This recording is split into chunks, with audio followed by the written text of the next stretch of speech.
Afternoon, everybody. Thanks so much for joining us today for our Wednesday webinar on winning the war for talent in the age of the skilled labor shortage. My name is Maureen Brackey. I am the marketing manager for the MEP Center at the University of Utah. And today we have CEO of Xemplar Skilled Workforce Solutions with us, Adam Himoff. Sorry if I butchered that, here with us to talk about what you can do to attract your talent. Just really quick, I have muted everybody's microphones, so you won't be able to speak, but if you have questions, please type them in the chat box, and we will review questions at the end of this webinar. You can go to the next slide. So a little bit about Adam. As I mentioned, he's the CEO President of Xemplar Skilled Workforce Solutions and Industrial Trades Pros. He founded Xemplar in 2013 as a recruiting platform to solve the skilled labor shortage on behalf of industrial customers in manufacturing, transportation, energy, and industrial services. In 2018, he launched Industrial Trades Pros, a new service brand within Xemplar, specifically providing nationwide permanent placement recruiting services for difficult to find high-skilled industrial trades professionals such as CNC setup machinists, CNC programmers, CMM technicians, electromechanical assemblers, and certified welders. Prior to Xemplar, Adam worked in finance in both New York and Los Angeles. He is a native New Yorker and now resides with his family in the great state of Utah. So Adam, I'll turn it over to you. Great, thanks Maureen. I'm glad to be here this afternoon with you all. This is Adam Himoff. And first I wanted to start off with an intro and sort of a welcome to the year 2018. We are in a unique time in history, and we believe that is due to, one, technology. That technology is advancing faster and faster at an exponential rate at these times. And in many circles, many people believe that we are now moving at a pace that sort of society and culture itself can't necessarily sort of adapt quickly enough as technology is advancing. Another factor is globalization. We're in a more global world than ever. The world is smaller and sort of tighter knit than it has ever been before. Obviously, that represents opportunity to many of us, but also from a competitive standpoint, it means that we are now competing with not just our neighbors down the block, but we are also competing with our neighbors on the other side of the world. We also face a lot of big challenges. We have sort of big, hairy, complex problems that we're dealing with, whether it's climate or race or education, health, and so on. And we sort of live in a world where it's complicated and difficult to kind of coordinate and cooperate, and we live in a lot of sort of political gridlock that hampers some of our solving of these problems.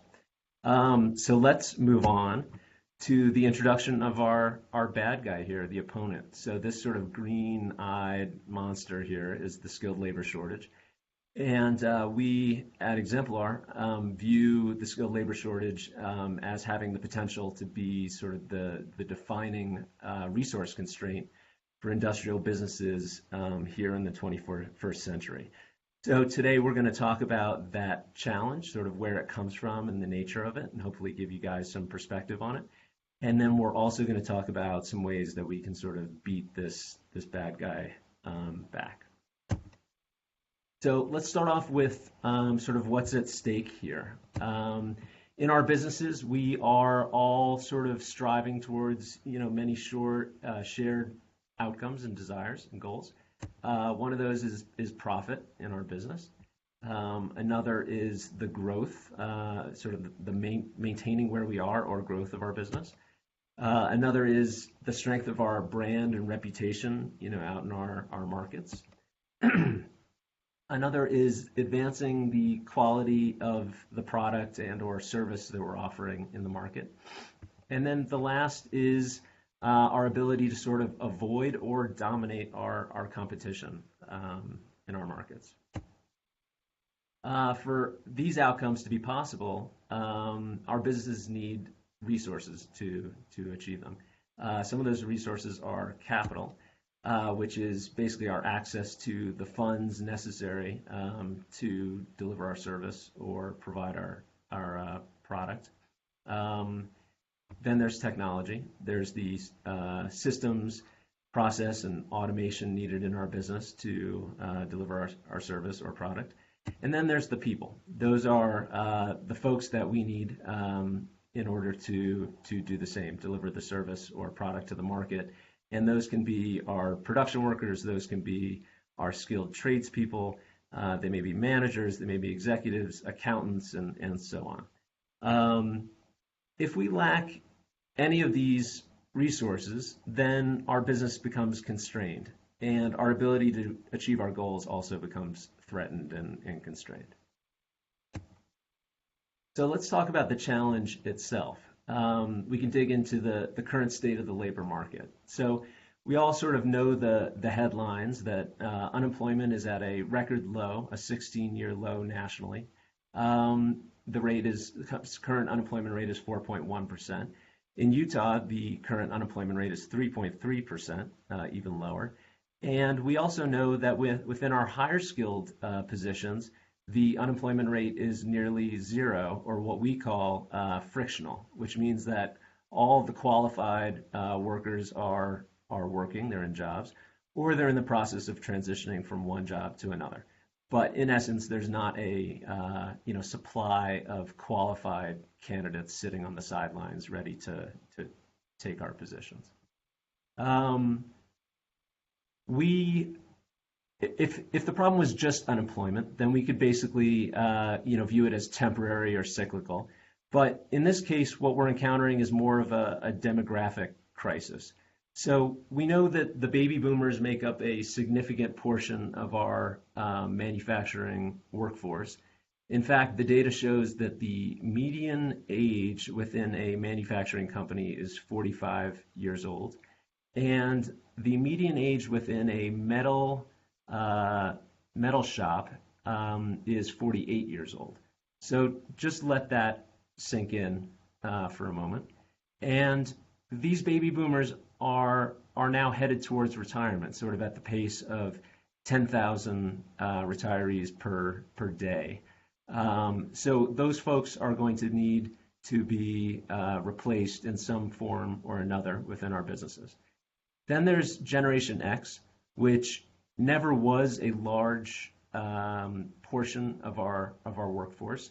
In conversations with our clients, when they say to us, Adam, I'm looking for somebody with 10 or 12 years or 15 years of experience, that deserves a reply from us that that's a very challenging demographic. That if you need someone with 4 years, 5 years, 6 years of experience, or you need someone with a lot more experience, those people are more readily available.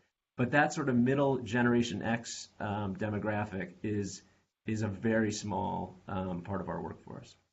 Then we have our millennials, which are a large part of our workforce, and in fact became the largest portion of our workforce 2 years ago. And they are, but unfortunately, they are not necessarily pursuing the industrial positions that we are offering in large enough numbers. So we'll talk about that in some more detail. The question then is, how did we get here? How did this skilled labor shortage start? To begin that conversation, we can go back to about 1980, which is where we hit sort of maximum manufacturing employment in the United States. So that number was about 20 million workers in manufacturing. At that point, there were sort of three forces that got to work on our manufacturing employment base.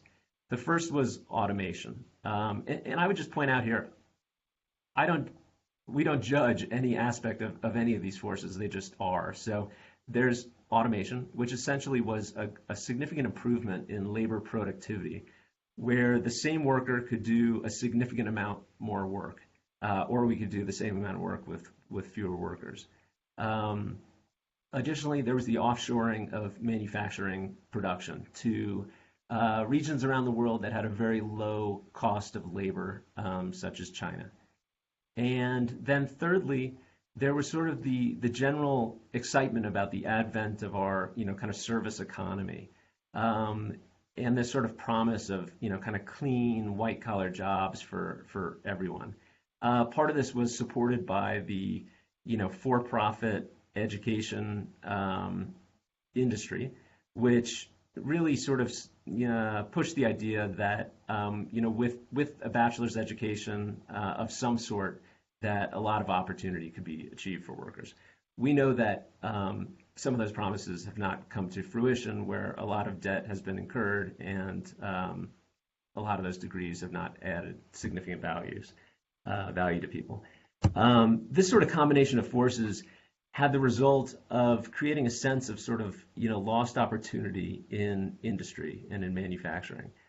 We often talk to our clients about the concept of the ghosts of blue-collar America, where at its peak, we hit 20 million employees in manufacturing, and now we're at about 12 million.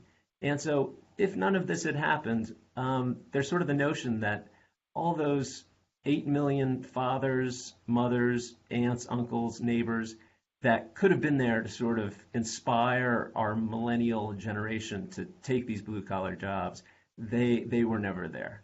And with that, and with some of this sort of marketing towards the ideal of the white-collar position, which a lot of parents have embraced eagerly, a sort of blue-collar stigma has developed in our country that we now have to compete with. What about the future? What does the future hold for us? Well, Deloitte Consulting offers their view that over the next decade, 3.5 million jobs will need to be filled in manufacturing. They also project that 2 million of those jobs are expected to remain unfilled. That's a very staggering dynamic. What is the idealist or sort of optimistic, case? It's really a hope that all these groups, the families, around the dinner table, businesses, schools, federal and state governments, all work together and coordinate together to, encourage this group of talent to gain the skills and sort of get to work, in our businesses and our positions. This is possible. It's not likely that it's going to solve the problem. We'll talk about that in a minute. But we're showing bright signs in states like Utah that are very pro-business and support significantly their applied technology schools. It is making a difference, and we are trying to combat the stigma that I was talking about before. But we think the likely case is that all those efforts, will make a small, are important efforts, but will not necessarily resolve the shortage of supply of talent that we need. We also believe that the workforce will continue to splinter into two groups, the skilled and unskilled workers. That essentially there's people that are out there that have the drive and determination to acquire the skills that will make them highly valuable to employers, and they'll have a solid, obviously demand for their skills, but a solid wage and do well for themselves. And then there'll be the unskilled workforce that has few skills and is less valuable and more commoditized to employers. And we really see this group continuing to struggle to sort of stay above the sort of poverty dynamic in our country. What is the math of these constrained resources? It really creates kind of a zero-sum environment where essentially it's all the same companies that are competing for this fixed or limited supply of talent. And really it's an intensification of what we're experiencing now, where it takes quite some time to find the right talent that we're looking for, but obviously in a more extreme type of environment. What if we do nothing?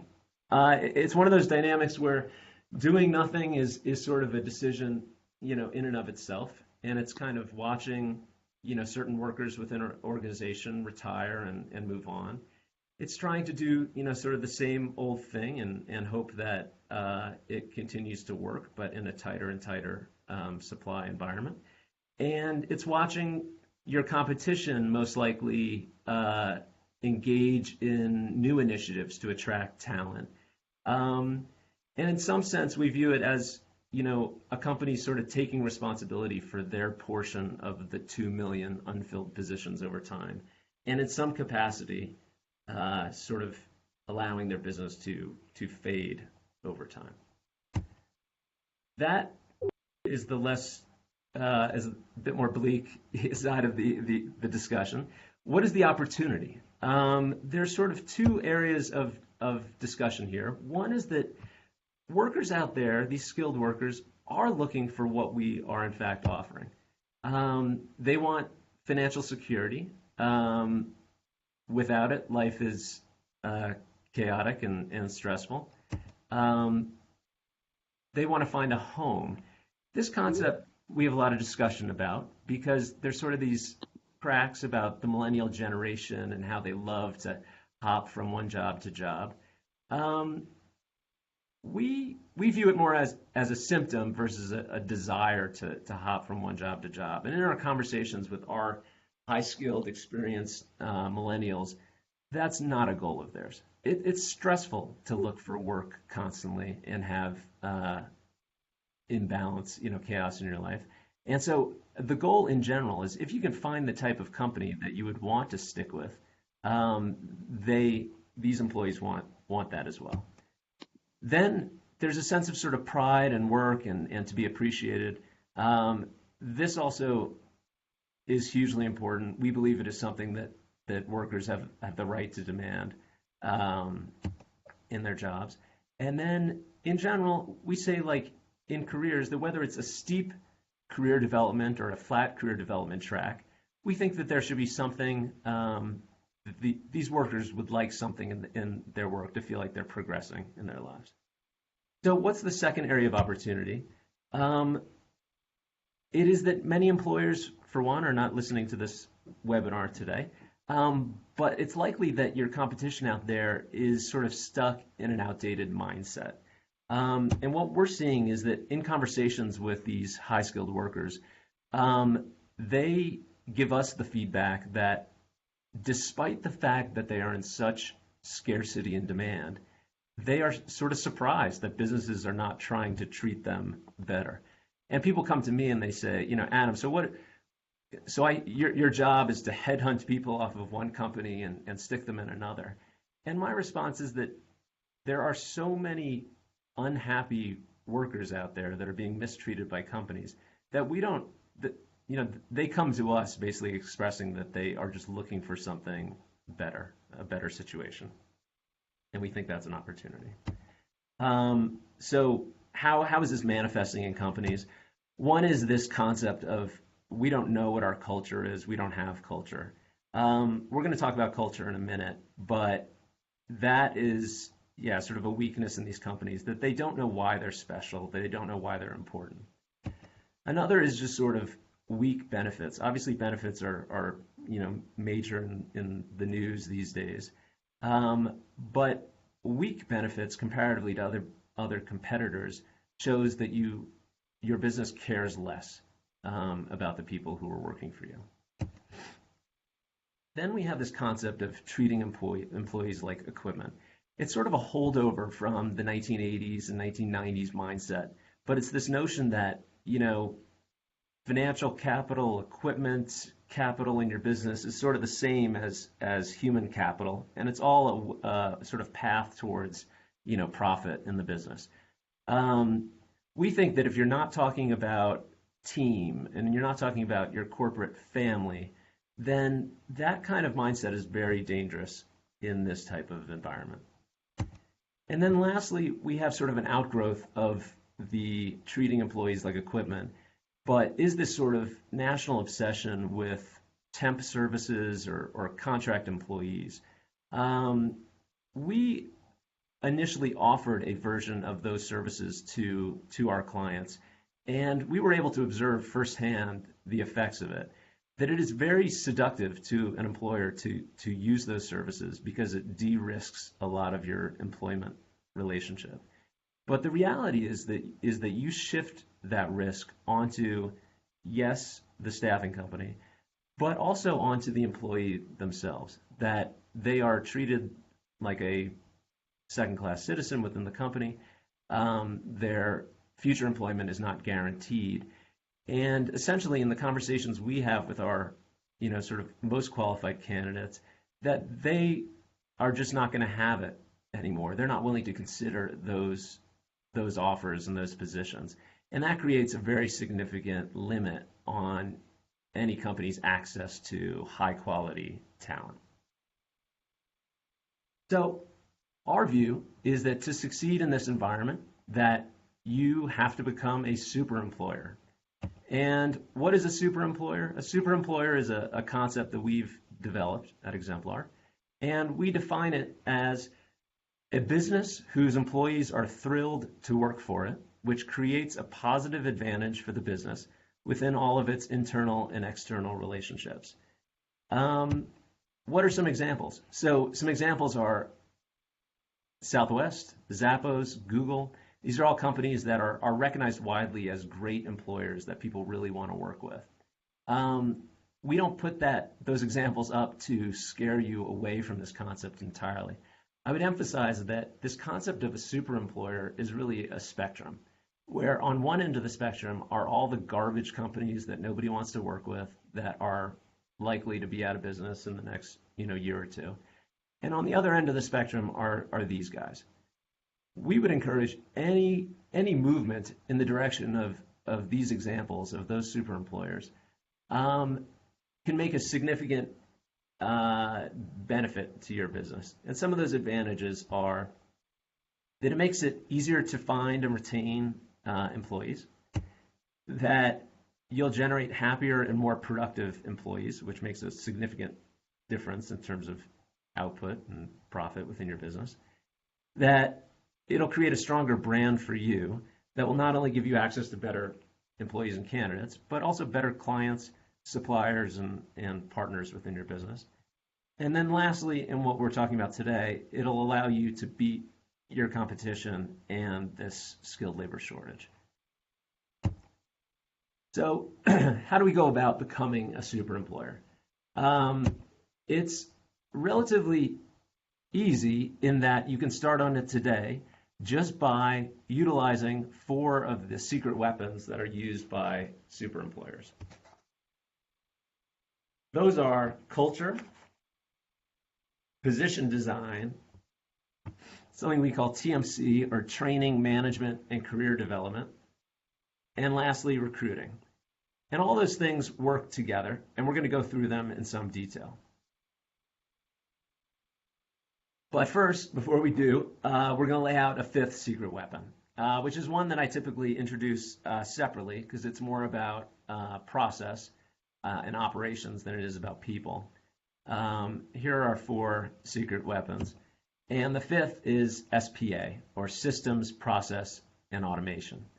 The best companies in the world are ones that are constantly streamlining their business, their systems and process, and making investments in automation.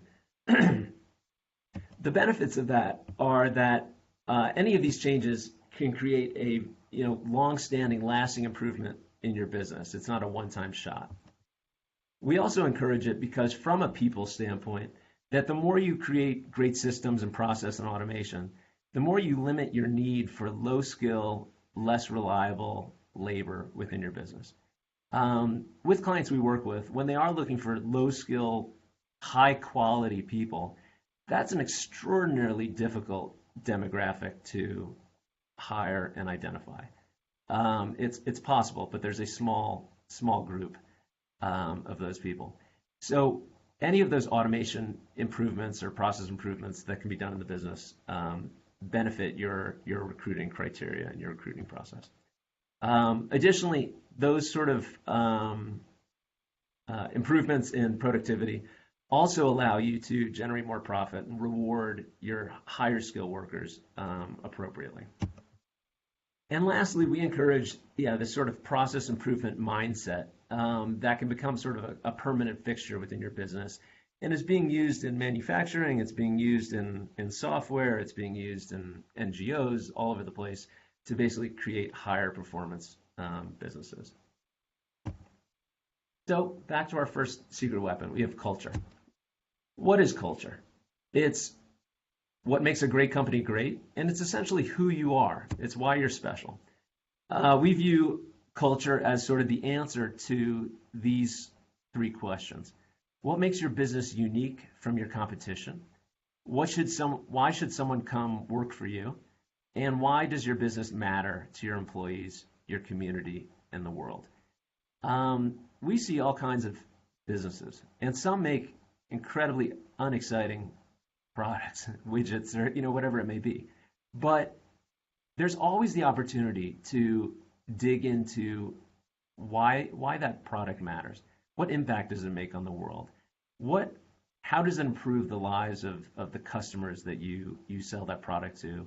How does it improve the lives of the employees that work in your company? How is your business making an impact on the community? All those things are essential in terms of defining the identity of your business. We take that a next step and we say, how do these qualities and the values that your business stand for, how do they align with your super employees? Okay, so that's another concept, and it's the brother and sister concept to the super employer. But the super employees are essentially your best employees. They're the people that are most passionate, they're the most productive, they show up on time, they stay with your business for long tenures. And we think it's important for you to, in this process, incorporate their opinion.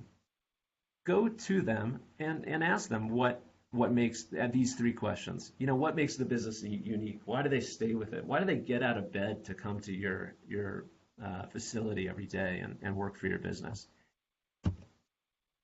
We also think it's important going forward to keep these individuals in mind, whether it's through some sort of conversation or feedback loop as you're launching new initiatives, especially when it comes to benefits, whether it's flexible work hours or financial training or health benefits, things like that we think it's important to ask what ways you can make these super employees' lives better. And what happens typically is that it's the worst employees, the whiners, that end up sort of whining long enough about this and that to get the attention. This sort of targeting and focusing on these super employers to define your culture is essential. Additionally, we think this process of becoming familiar with and being able to define your culture in conjunction with your employees is important so that you can then promote your company and with talent that you're recruiting and easily recognize sort of who's a fit and who is not with your business. Once you're able to sort of profile these super employees and what makes them different from other folks, you can use that profile to start to identify criteria in hiring as well. Next, we have position design. This may sound obvious, but we need to create positions within companies that are worth accepting. I think in a lot of cases, we identify a task that needs to be done, and we go and hire someone and pay them to complete that task. In many cases, that's not acceptable. We need to make the position attractive and something that they want to stick with, for a long period of time. We also view it as important as designing your product or service, because essentially it's part of that product or service in that it makes your business sustainable and scalable over time. An analogy we use is sort of thinking of it as designing a game. And it's a game that this person is going to engage in every week of the next 5, 10 years ahead. And so it obviously needs to be a game that someone would want to continue to play over and over. So some categories to think about are, 1, the work itself. That work should be engaging and interesting. Maybe it needs some form of variety. It just depends on the work. It shouldn't be painful, whether it's stressful or whether it's physically painful, to people.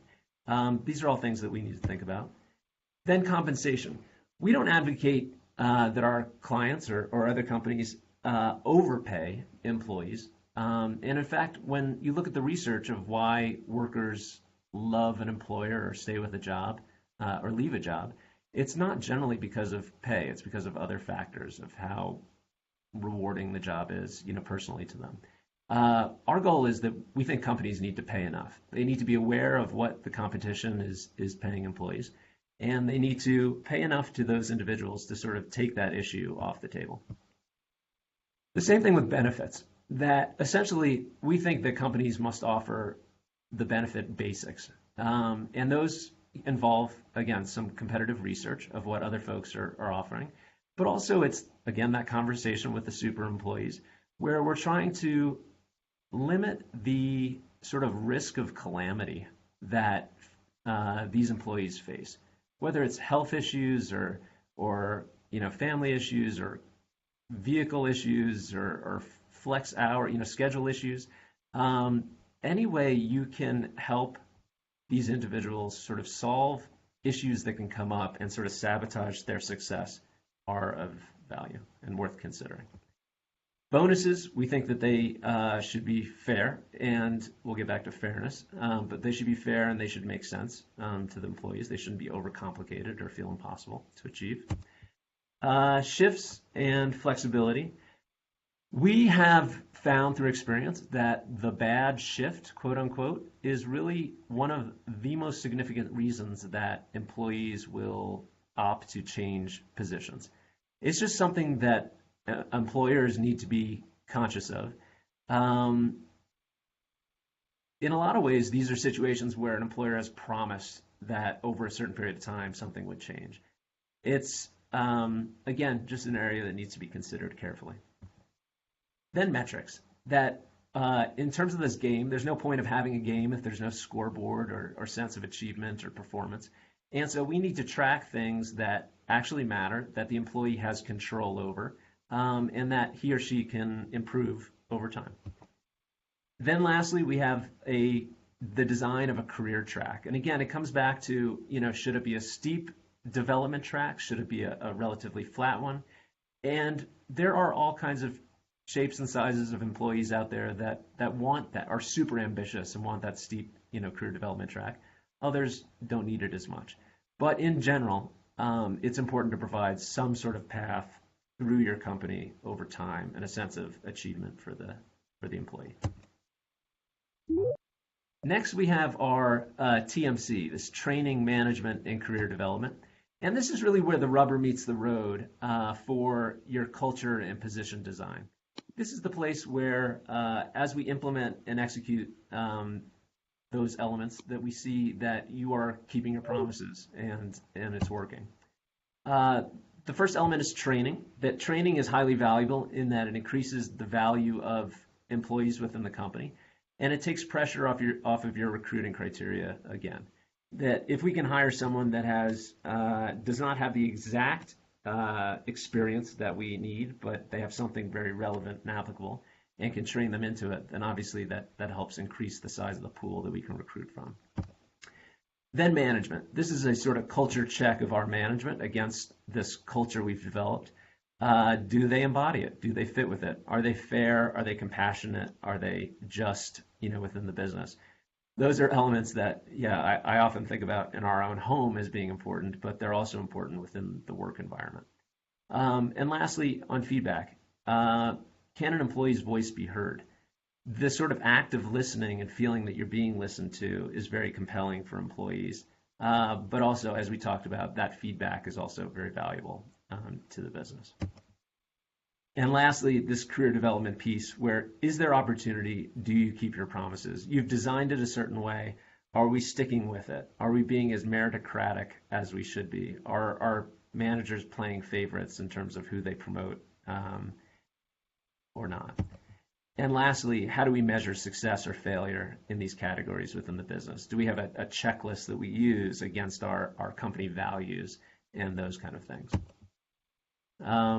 Lastly, we have recruiting, which is our opportunity to sort of take the design of those three things, the culture, position design, and TMC, and where we're sort of able to take it to market, where we can now go out and with this sort of profile of our super employees, we can go and find more super employees, more people who fit that profile.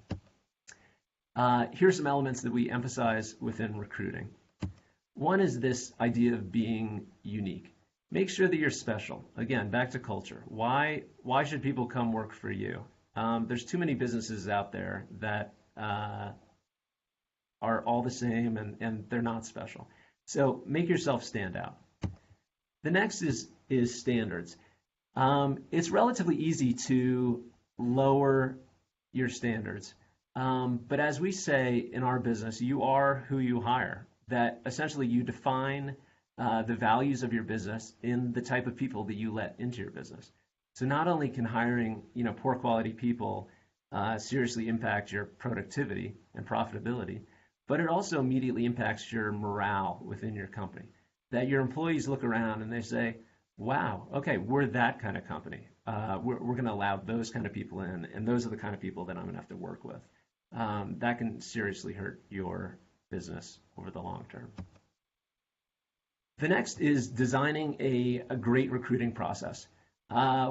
We think it's not only important to, again, go back to that culture, think about what assessments, what conversations, what tests within the business would be helpful to, find these great fit individuals. But additionally, and it's okay if they're quirky and weird, but make them true to your business. It's not about just copying what some other company does. And then secondly, not only are you interviewing the candidate, but the candidate is interviewing you at every stage of your recruiting process. So the first email response that goes out to them, the first phone call, the documents, the smiles on people's faces, everything communicates what your company is about, whether you care, what values you have, and whether you're worth working for.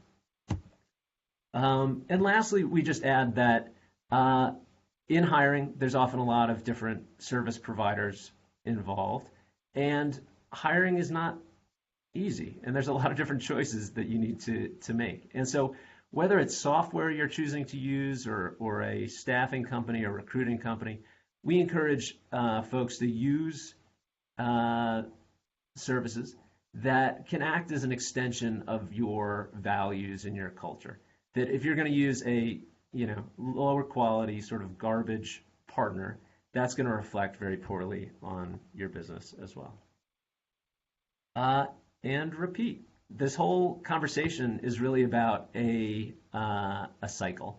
That as you develop these standards within your business, your sense of culture, these great positions, your consistent effectiveness in management training and career development, and your success in broadcasting your brand in recruiting, that creates a benevolent spiral or cycle where your brand becomes stronger out in the market and you're able to attract stronger and stronger candidates over time. And so how do we sum up this conversation? That we think doing nothing in this type of environment is not a plan and is not recommended. We think there are opportunities sort of that can be hopeful in terms of high-quality industrial companies attracting the high-quality candidates that would like to work for them. Again, it's about maintaining those standards. It's about broadcasting who you are and how you're special. And then it's not too difficult to implement. Obviously, like I said, it's a spectrum, it's a process. And so you can start to implement these sort of 4+1 Superemployer secret weapons today. It's a conversation with your management team, and it's getting on the same page in terms of culture and having those conversations with your key employees and getting things going. And what benefits are there for taking action? One is making your business stronger and more productive for the long term. Additionally, attracting these great quality, high-skilled employees to your business. It's capturing the prize of profit, growth, strong brand reputation, high quality product and service and excelling against your competition. And lastly, it's the opportunity to beat the skilled labor shortage, that green-eyed villain that is out to get us. So that is our presentation, and I hope that was helpful to you guys. Any questions we can answer? So if you have any questions, please type them in the chat box.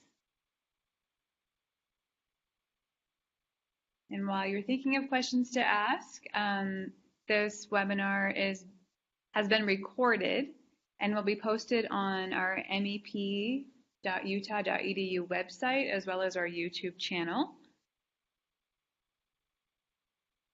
Oh, let's see if I have one. So Adam, we have a question from Melissa. What is your recommended timeline for cycles? For cycles. Oh, okay, for that overall cycle. Mm-hmm. I think, yeah, it's sort of a depend answer. It depends on the company. A lot of times it will depend on the management team itself and sort of how quickly it can get on the same page. But it is highly iterative, that like it will cycle constantly. And so you can sort of touch upon those 4 areas immediately and kind of create, rapid cycling within your company.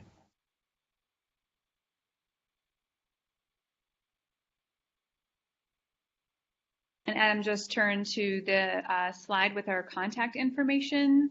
If you have any follow-up questions for Adam or would like to learn more about how you can connect with Xemplar or with the MEP Center, here's our contact information and our email addresses and our phone numbers. So please don't hesitate to reach out. I don't see any more questions at the moment. So thanks so much for joining us, everyone, and stay tuned for our next webinar next month. Thanks so much. And thank you, Adam. Thank you.